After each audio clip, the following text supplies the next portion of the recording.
My baby daddy made me cry yesterday. Let's get ready and talk about it. So first, we right now, I don't know if it's considered an emergency or what, but like our community Facebook page, apparently we have a very large coyote running around our neighborhood, going like porch to porch.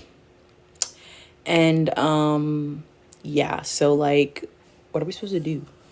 I'm just a little bit more than slightly terrified to open the door.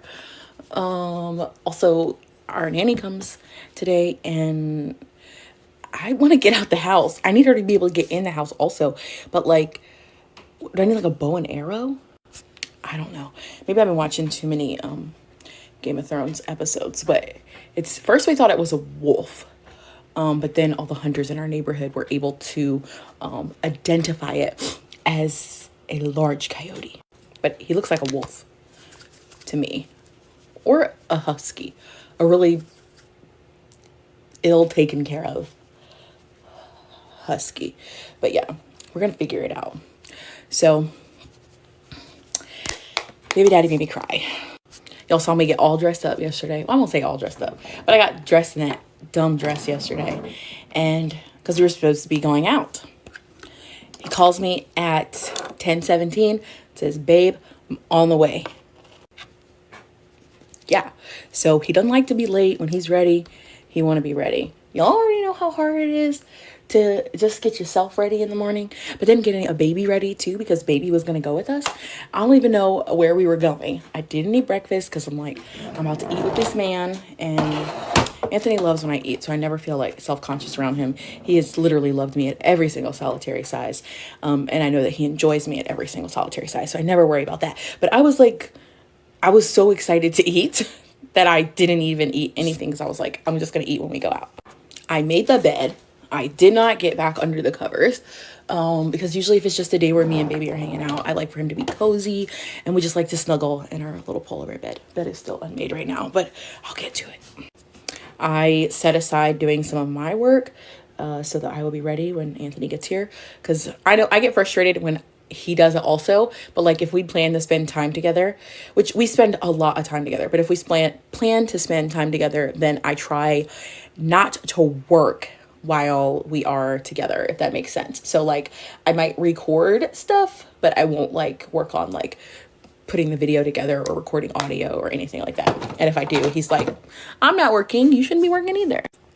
Which I totally get, and we try to respect each other's time like that. Again, we spend a lot of time together. Anthony owns the company, so he can pretty much, do whatever he wants, but he's an extremely hard worker, so he doesn't like to just like take off like forever. But if I'm like, hey, I want to go do this or I want to go do that, he's like, bet, let's go do it. But y'all, yesterday I made the bed. I got my pink dress on. I even spent time trying to find something else. Now, had I tried to find something else, I would have actually been mad. But then I get in, sit on the bed, I'm feeding the baby, getting everything ready. So when Anthony walks in, we can literally jump in the car and he'll be so proud of me. Like, oh my gosh, look at this woman. I love her so much. She's a freaking super mom. Y'all, I fell asleep, like all the way asleep. And when I woke up, it was like 10 minutes to 2. Yeah. So baby got a good nap. I got a good nap. And meanwhile, Anthony was like having not an emergency, but like he had something big come up with a project that he had to deal with at the office. And I didn't even know. So he walks in and I was like, no, it's fine. It's no big deal. Because I had been sleeping. Did I tell him I was sleeping? I don't think I told him I was sleeping, because I was honestly trying to make him feel bad at first. But then I start crying. The reason I started crying was because I was so freaking hungry, and it's 2:00 now. So now what do? Do you eat and then you don't eat again for dinner? Like, what do you do? So of course I did the only thing I knew how to do. Go downstairs, make myself some bacon, almonds, and cheese, and eat. And I didn't bring him any.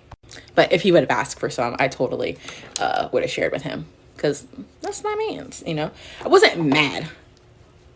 I needed the nap. The baby needed the nap.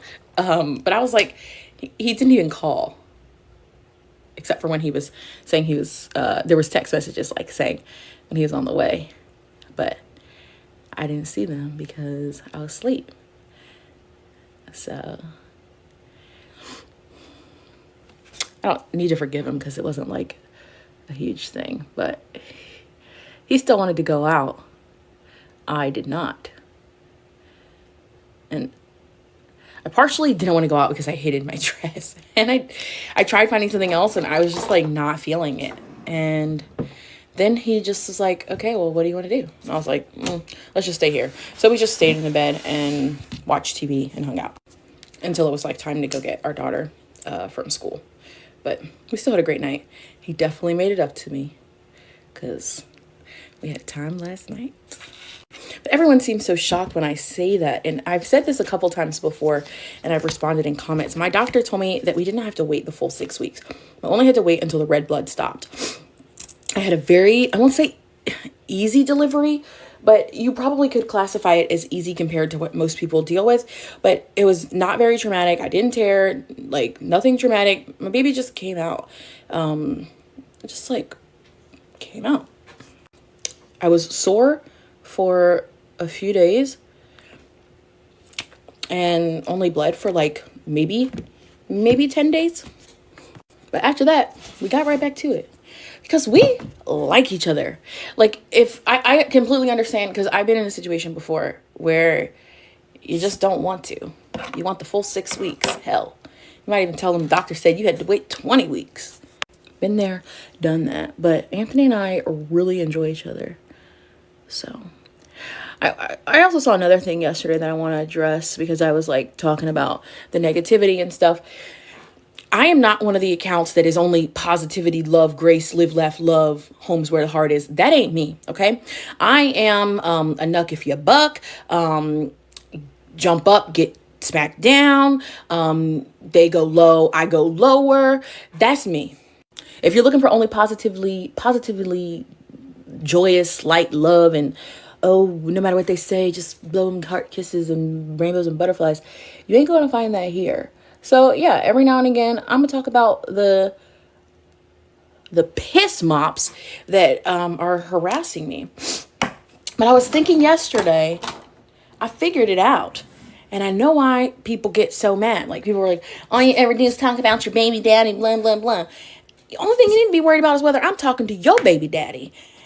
That's what don't worry about my baby daddy. But I thought about it and I'm like, okay, so here it goes. And oh, you're a cheater, you're this or that. What the real problem here is you mad at me because your baby daddy treat you like crap and you didn't cheat on him.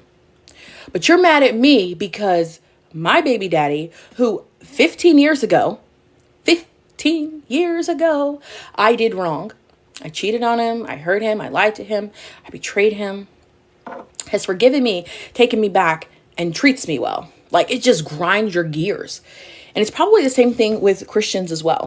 I've learned throughout the last year, a lot of Christians have a really, really hard time understanding the concept of forgiveness. Like they talk about it, but when they see it actually walked out or someone actually experiencing forgiveness, they almost feel entitled. Like that's not fair. Almost like the story of the prodigal son. Like how come he gets to come back? I stayed. And it's like, they feel like you don't deserve forgiveness or like you shouldn't have good things because you did these bad things. I don't write the rules. I'm not God. So if God says that he forgets it, he doesn't remember it, he doesn't hold it against me, that I should have no shame, why would I be walking around with shame just to make you feel better? Like that sounds like a problem between you and your God, not between me and you. Like y'all mad at me because I receive forgiveness. Y'all are mad at me because I'm not walking around with my head hung low and shameful. Like, I'm sorry, I can't make your man love you like Christ loves the church. And the only reason that I have, or explanation I have for why mine loves me the way that I do is because of Jesus. And I'm grateful and thankful for it. So I'm not going to apologize or live small because of what I've done in the past. And because you don't think I deserve to have any of the stuff that I have. Goodbye. Goodbye.